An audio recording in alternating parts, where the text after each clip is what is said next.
अस्सलाम वालेकुम, मैं हूं मुदस्सिर कदीर और आप देख रहे हैं health wellness with Mudassir Qadeer के साथ। और जैसा कि आपको मालूम है कि पूरे मुल्क की तरह लाहौर शहर में भी बरसात का मौसम अपने अरूज पर है।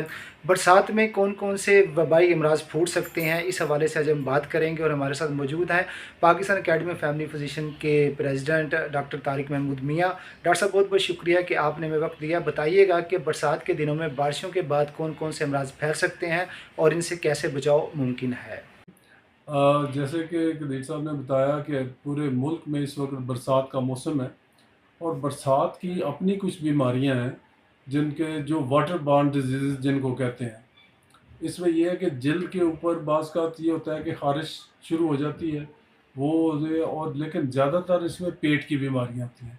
जो गंदा पानी जो होता है वो जब पेट में जाता है या बेशुमार लोग जो है वो पानी पीने पे मजबूर होते हैं, तो उससे एक तो हैज़ा। अच्छा, हैज़ा जो होता है हम हर मोशन को कह देते हैं कि ये उल्टियाँ या मोशन आए तो उसको हैज़ा कहा देते हैं। वो डायरिया होता है और उसके जरासीम इतने सख्त नहीं होते। लेकिन ये जो कॉलरा है, विब्रियो कॉलरा एक जरासीम है जिसकी वजह से ये हैज़ा होता है। इसमें तो इतने शदीद मोशन आते हैं कि 1-1 मिनट के बाद वो निकल ही जाते हैं और कंट्रोल भी नहीं होते और उसमें बहुत ज़्यादा पेशेंट डिहाइड्रेट हो जाता है। उसकी पानी की कमी और ब्लड प्रेशर बहुत कम हो जाता है। इसके अलावा जॉन्डिस, हेपेटाइटिस ए और हेपेटाइटिस ई, ये भी गंदा पानी पीने की वजह से होता है। टाइफाइड जो है ये भी इसी पानी की वजह से होता है।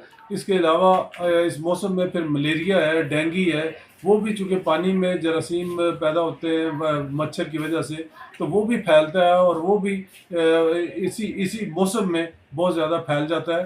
तो मेरी तमाम नाज़रीन से गुज़ारिश है कि एक तो पानी को बॉयल करके पिएँ और अगर इनमें से किसी बीमारी की कोई अलामात हो, अगर यरकान आपको होगा तो उसमें भूख ख़त्म हो जाती है, आहिस्ता-आहिस्ता आँखें पीली होनी शुरू हो जाती हैं, कमज़ोरी बहुत ज़्यादा हो जाती है। और दूसरा जो कॉलरा मैंने आपको बताया था, कॉलरा का इलाज आपने घर नहीं करना, फ़ौरन डॉक्टर के पास जाना है, चूँकि इसमें आपकी ड्रिप्स के ज़रिए आपको हाइड्रेट किया जाएगा। आपके जो इलेक्ट्रोलाइट्स नमकियात की कमी हो जाती है, उसको पूरा करना इंतहाई ज़रूरी होती है। अदरवाइज़ आपका जिस्म ठंडा और क्रैम्प्स कुड़लने जिनको कहते हैं वो पड़नी शुरू हो जाती है और पेशेंट की बुरी हालत होती है और ये वाहिद कॉलरा है जो जानलेवा भी हो सकता है। तो इन तमाम बीमारियों का आपने ख्याल करना है।